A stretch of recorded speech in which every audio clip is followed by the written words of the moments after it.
The first speaker, a special guest who's joining us from all the way from Hyderabad, Telangana, virtually. He is a pioneer in emergency medicine, and currently he's also a cancer survivor and also an author for the book called I Am Possible, Breaking Impossible. He is the president for Apollo Hospital Group, which is looking forward towards Assam and also northeastern states as their destination for expansion and investments in the healthcare sector. So please join me in welcoming Dr. K. Hari Prasad. He is President, Apollo Hospital Division. A very good morning, Dr. Hari. So here we are in this Guwahati, Assam in IIT Guwahati, and we have with us our guests on the audience and other officials in the audience. We would like to hear from you what would be the role of Apollo hospitals towards the growth and progress of Assam and other northeastern states, and also your experience, the kind of skill that is needed in the emergency medicine and healthcare sector. Over to you, sir. Good morning, and I'd like to thank IndiGlobal and the organizers for giving me this opportunity. I'm actually feeling jealous because you're sitting in the best part of the country, one of the best parts of the country. I love the Northeast and would have loved to be there, but for my engagements, I could not be there. I travel quite often to Guwahati, and I love the place, and it's a beautiful part of the country, and you're all lucky to be there. So first thing is, enjoy your presence there, enjoy yourselves, and have lots of fun. As you're aware, Apollo is amongst the largest integrated healthcare provider group in Asia, and one of the regions which contributed to Apollo becoming what it is today is the Northeast. Even today, in our flagship hospital in Chennai, about 25 to 30% of the patients come from the East and the Northeast. So the bondage between Apollo hospitals and Northeast has been very, very strong over the years, over the last 40 years, and the bondage continues. So we thought that we should get closer to the people who love us so much. So it started off with Bhubaneswar, then Calcutta, and now we have two facilities in Guwahati itself. The International Hospital and Excel Care Hospital, both of which are extremely good tertiary care centers located in Ahmedabad, in Guwahati.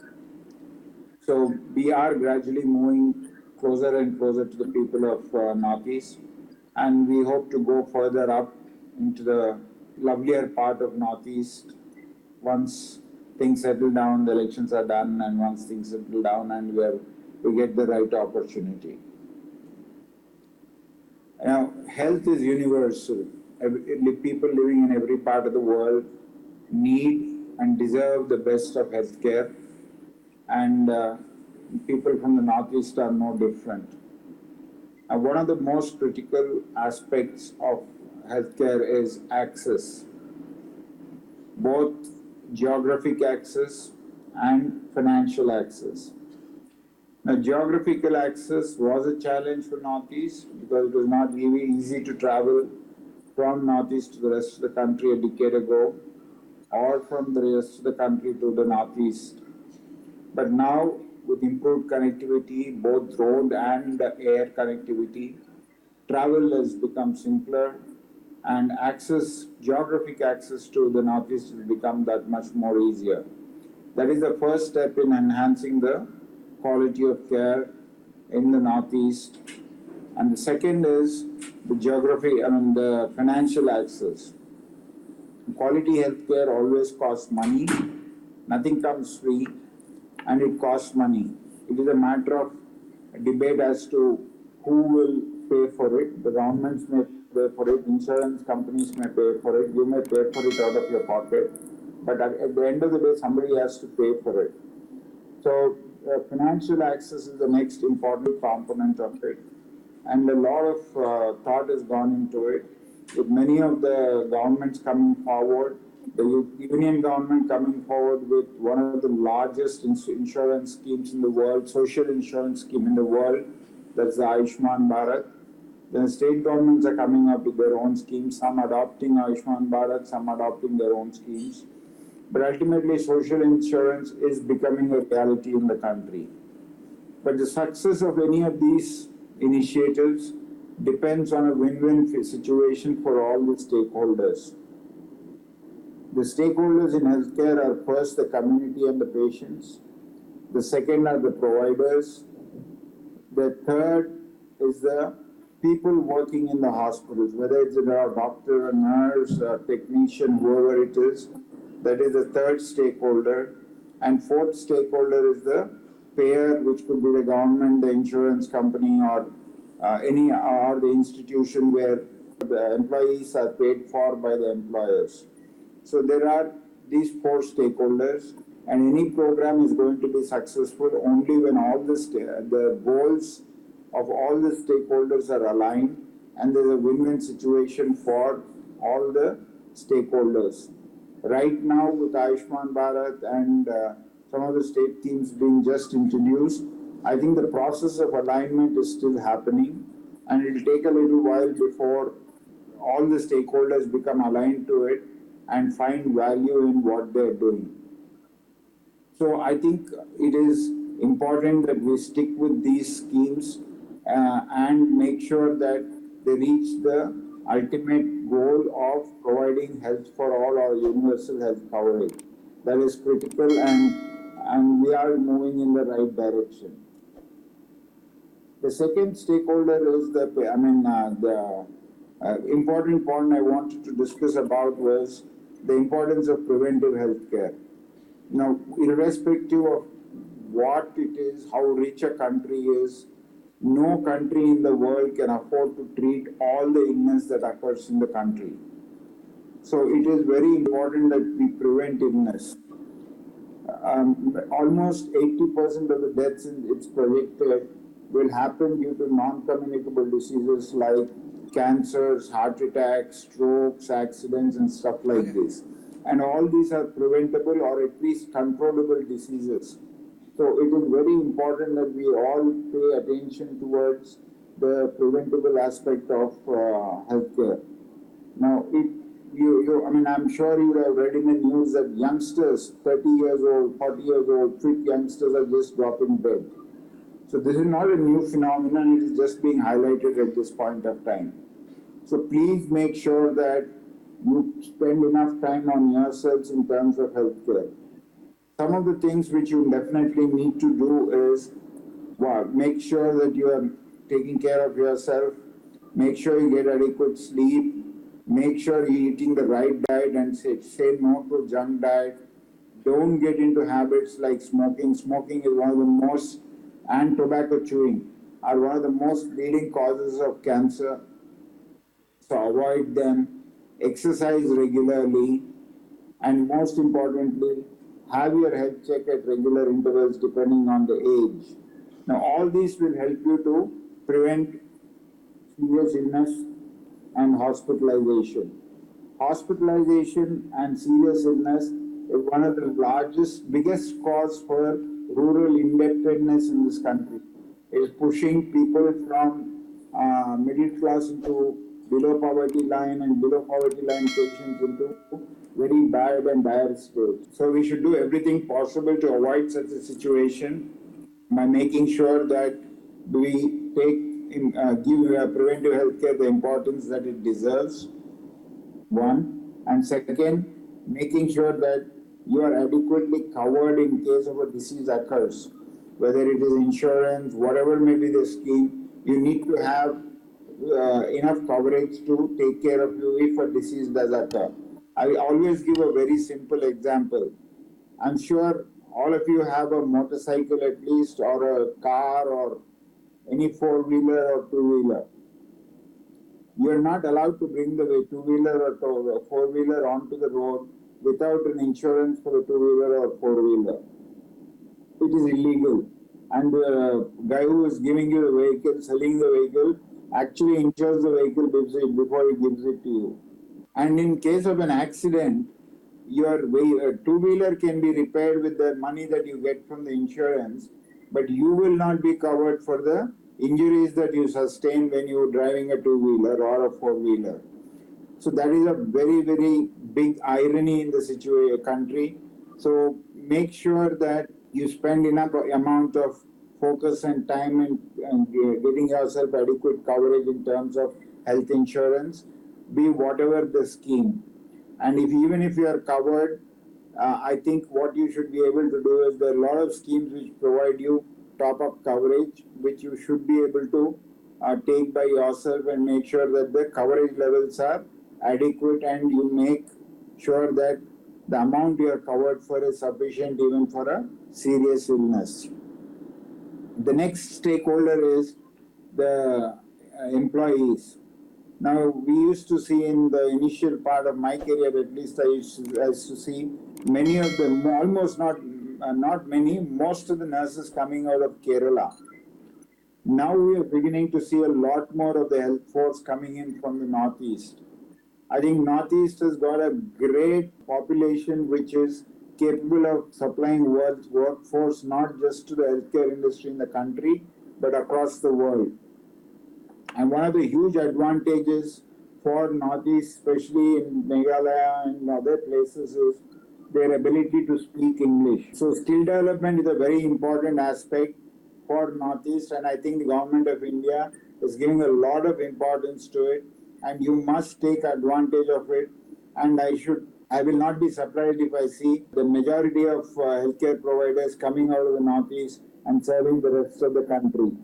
Now, when you look into the future of healthcare, technology is going to play a big role, whether it is in the form of connecting with the providers, with the people, in the form of telemedicine. We now have tele-ICU, tele-emergency. So all the services are like telepathology, teleradiology. So technology is actually connecting specialists in remote areas with people and making sure that the distances are bridged, and we do not have to have the really skilled and high-end professionals at every place in the country. And we probably have the largest network of teleconsultations in the country, and we've been able to serve a lot of people in the Northeast, and we are only looking at enhancing the technological availability in providing care to the people in the Northeast. The next part of the technology is which improves care. Now we are able to diagnose diseases much earlier. We are able to treat diseases much easier, and the outcomes are much better. And one of the reasons for this is, apart from improving human skill, it is the technology. For example, if you take a robotic surgery, we used to see days when people used to, for an appendix, which is probably most of you would know about, for acute appendicitis, there used to be a scar on the abdomen. They used to open up the abdomen and then take the appendix out. Then we moved ahead and moved into minimally invasive surgery, which is laparoscopic surgery, where there are 3 or 4 holes made in the abdomen and the appendix comes out, and the patient could go home in 2 or 3 days. Today we have access to robotic surgery where you come in the morning, get your appendix removed, and go back home in the evening, and probably back to work the next day. So technology is actually revolutionizing both the diagnosis of disease and also the treatment of disease, and making it quicker, faster, safer, and better. So next part of technological utilization is in your hands. You need to embrace technology and make sure that you leverage technology. Last week I was at Manipal Institute of Technology to talk to their healthcare management and international business trainees. And one of the questions which came up was, will technology replace human resources? Will it bring down the need for human resources? That was a question which came up from the trainees, and my answer was very simple. Technology is never going to replace human requirement, at least in healthcare.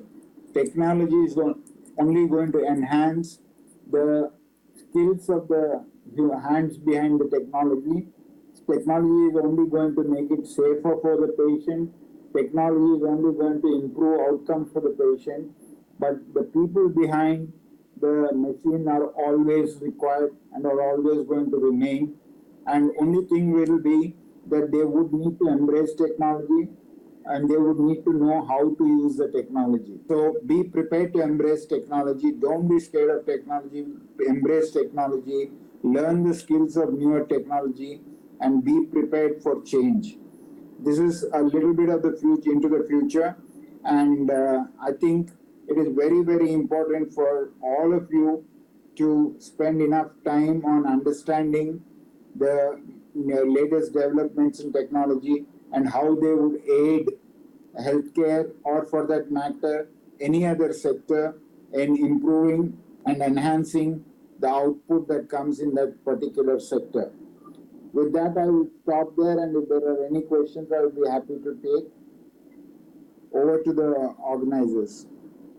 Thank you so much, Dr. Hari, for putting forward the kind of skills and the advantage that northeastern states has, as you mentioned about the kind of English that the students and youth have.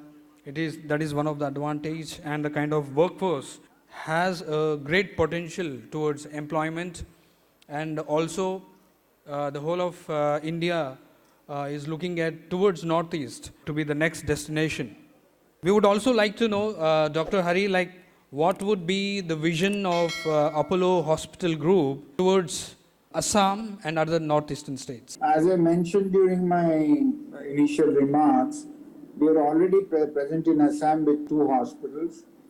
One is Apollo International Hospital, bang in the center of the city, and the latest one is Apollo Excel Care Hospital. And both these hospitals are high-end tertiary care hospitals. We are now in the process of expanding the international hospital. We've got site behind it. So right now we are in the process of expanding and upgrading the international hospital.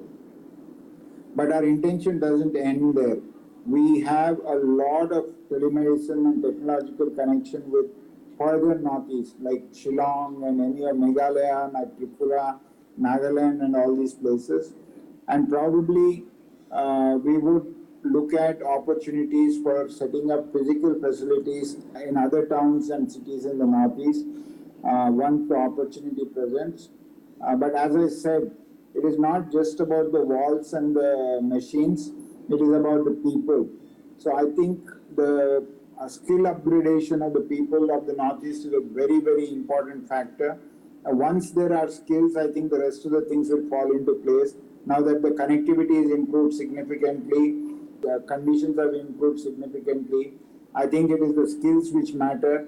And once the skills improve, I think there's nothing to stop the Northeast from becoming a healthcare destination, particularly because of its beautiful locations and the wonderful way a person can spend time in the Northeast. Thank you so much, Dr. Hari, for making it and taking us through the vision of Apollo Hospitals. We are looking forward kind of plans that Apollo Hospital Group has for Assam and other northeastern states. It rolls out and it shows the result at the earliest. Thank you so much for joining us for this 2-day Mega IndiGlobal Bharat Summit in IIT Guwahati. It's my pleasure. Thank you very much and all the very best to everybody. Thank you. A round of applause for our speaker, Dr. K. Hari Prasad, an author for the book Impossible, a cancer survivor and a pioneer in the emergency medicine.